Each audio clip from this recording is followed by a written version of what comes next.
Now, we've seen Trump heavily in the crypto game, but it's not about freedom or innovation here. It's about funneling millions through a coin stamped with his face and sold as patriotism. So Don Jr. is now on News Nation spinning conspiracies while Trump's raking in $57 million from his own crypto venture with no regulation or any oversight.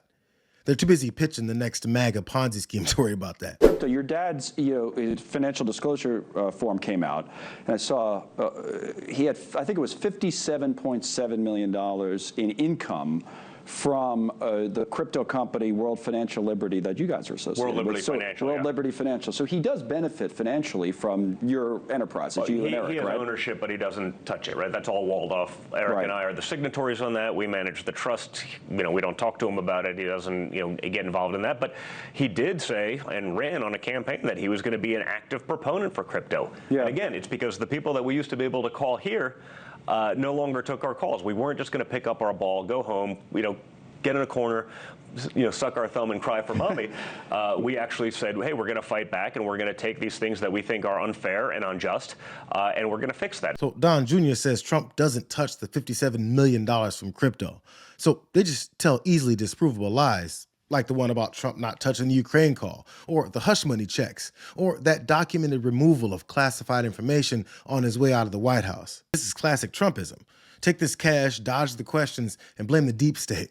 And meanwhile, the MAGA base is being led into a digital con wrapped in this freedom rhetoric. Is that fight now centered around regulation? And if so, how do you think that industry, crypto, should be regulated? Well, I think the regulation side, that's going to be government. I'm not involved on the regulation side, but he said and campaigned on the sort of unfair nature of what's happened in finance. If someone checks a bunch of woke boxes, they get a home loan that they can't possibly afford. Someone with a great credit score that happened to buy MAGA swag or bought a Bible, he's on an FBI terror watch list over the last 4 years. We've seen that. So what we wanted to do was create something that is truly fair. So the democratization of finance is actually a really big theme of what we campaigned on, and we're trying to help create that. When asked about crypto regulation, Don Jr. does what every scam artist does, just change the subject. So suddenly it's about MAGA hats putting you on an FBI watch list. No one really believes he's fighting for decentralization when their biggest enemy has always been regulation.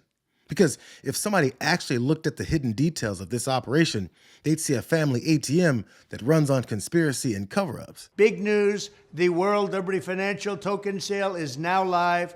Crypto is the future. Let's embrace this incredible technology and lead the world in digital economy. Go to worldlibertyfinancial.com. World Liberty Financial is Trump's new crypto project. Yeah, he's actually out here pushing a Trump-branded token like it's the next Bitcoin. Except instead of decentralizing power, it centralizes profit right back into their golden toilets. They're pitching it as freedom to their rabid fan base. And when that fandom becomes financial products for them, it helps turn cults into these economies. Many have called me the first crypto president. That's an honor. I really do consider that a very big honor, actually. And starting on day one, we ended the Biden administration's war on crypto. It was an absolute war and very unfair. And we unleashed American innovators to do what you do best, lead the world into new frontiers. But we are not done yet. My administration is working with Congress to pass the Genius Act, supporting the creation of dollar-backed stablecoins. And we also will be working to create clear and simple market frameworks that will allow America to dominate the future of crypto and Bitcoin. He's not even hiding it. He's promising to dominate crypto by tearing down the rules. He doesn't want to innovate. He only wants to bulldoze the regulators, then flip the rules, and then sell America back to itself, one coin at a time. The only framework he's building is where he gets richer and you get blamed for not buying in early enough. This diagram that Molly White posted is their blueprint for legalized theft. There's layers of shell companies, crypto partnerships run through campaign surrogates, everything walled off just enough for plausible deniability. And when anyone questions the legitimacy or calls out the thinly veiled corruption, this guy uses his political movement to say you're either with us or against us, as if his scheme has anything to do with Americans. Then today you have the Committee for a Responsible Budget coming out and saying that, in its current form, as written, it will add $15 trillion to the debt. We're already at $37 trillion. What do you say to people who look at that and say, I thought we were going in the other direction? You know, what happened to a more responsible budget? Well, we are, and this will reduce the deficit, not increase it.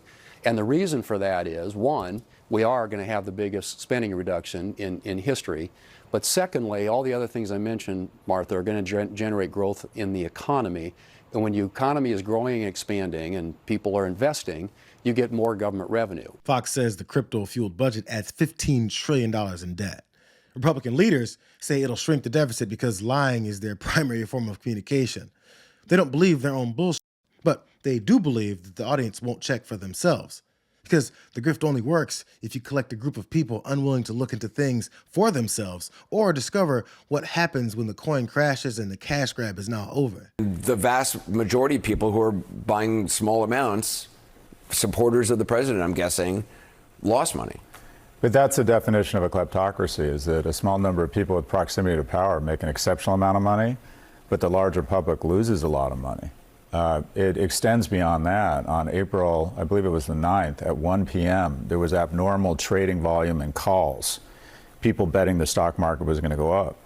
And then at 1:18, Trump announced he was pausing tariffs, and the market screamed to one of its largest gains in history. So somebody knew at 1 p.m. what he was about to do. This is arguably the biggest grift in modern history. This kleptocracy isn't really like a feeling or nothing, because we're looking at this whole structure. It's a few rich people close to power getting richer, while everyone else eats the inflation and gets blamed for not working harder. It's pretty clear that Trump's World Liberty financial coin is textbook kleptocracy, sold as making America great again, with no concern about it collapsing right after they cash out.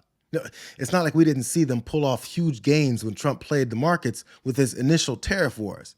He literally bragged about it with some of his rich friends. This is Charles Schwab. It's not just a company, it's actually an individual. And he made $2.5 billion today, and he made $900 million. That's not bad, because, you know, he's in financial. Yes, we've watched this guy dodge on his use of the government to not so secretly make money ever since he ran for president the first time, when he claimed to have divested from all of his businesses with that stack of empty folders that he refused to let reporters examine. They expect everyone to forget that this has been his objective from the beginning. It's just morphed into selling you a coin that funds the very con that they claim to fight. So the question is, are you buying in or being suckered again by a well-known con man?